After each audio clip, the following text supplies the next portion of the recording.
When Boots stopped, he did not feel the crash he was expecting into the trees or the hard ground from falling. He was in a soft, fuzzy embrace of a koala that had lazily caught him in the midst of a bite of eucalyptus leaves.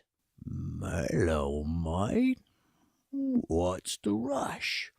I never thought I'd see the day a pig would fly, but I never counted on seeing a cat fly instead." A peacock at the base of the eucalyptus chimed in. "That's for sure." "Just minding my business when this little guy came flying through the air." "I haven't heard of a flying cat as a new addition to the zoo." "Oh, darling, well, I'm sure Stanley will get you to a safe place." Eucalyptus. Ugh. I hate having to go through this tree to get to my favorite tree. Good thing for you, though. I thought I lost you. You're never going to find any nuts over here. Oh, hey, Koala. Nice catch. I better get him home before it gets too much later. It's getting dark, you know.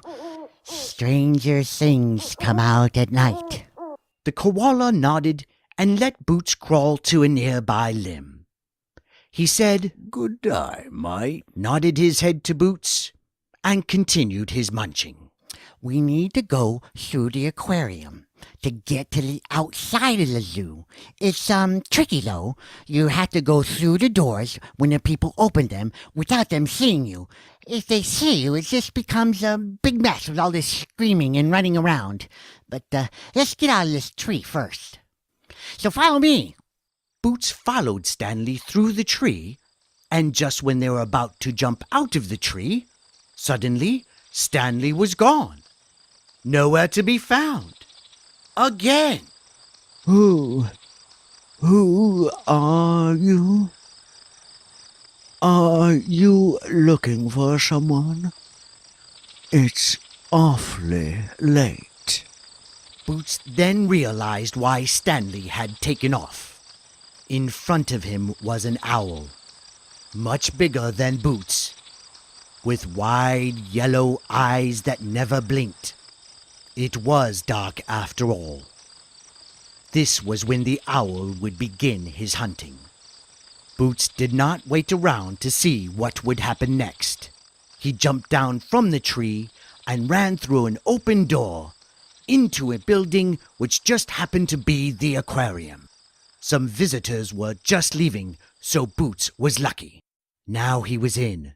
The zoo was closing, but Boots did not know which door he should take to leave the zoo. He stopped in front of a window, which was actually a large tank, and he noticed a strange creature with many arms and an enormous head. Well, I'm not used to seeing anybody but Stanley here. You must be with him. He was just here. If you're looking for him, he already left through that door." The octopus lifted one of his many arms and languidly pointed to the exit along a short corridor. A group of visitors were headed towards that door. "Now's your chance. I would advise you to take it unless you'd like to keep me company for the evening. That would be cool." Boots made a run for it. He made it through the door, but a little girl squealed with delight at seeing such a cute little kitten. Boots stopped at a bush and found that Stanley was right next to him. Hey, say there. Sorry I took off like that, but gee, owls just freak me out. Their eyes and their... Oh, no, never mind. Let's go. Your house is right over there. Boots was thinking about the big glass of milk Grandpa was drinking earlier that day and realized he was hungry. Before long, Stanley and Boots were saying goodbye at the window where Boots had first left to follow Stanley. Stanley said goodbye but added, It was great hanging out with you, but you sure aren't very good at finding nuts. That's a shame. But we can still be good friends, you know. And with that, the squirrel went springing into the trees. Boots went into the kitchen where Grandpa was helping himself to another piece of cake and went straight to his bowl. He decided his next adventure would be to follow Grandpa into the living room and see if he could get some leftover milk from his glass. He later curled up in Grandpa's lap and did not go near the living room window for the rest of the week. The end.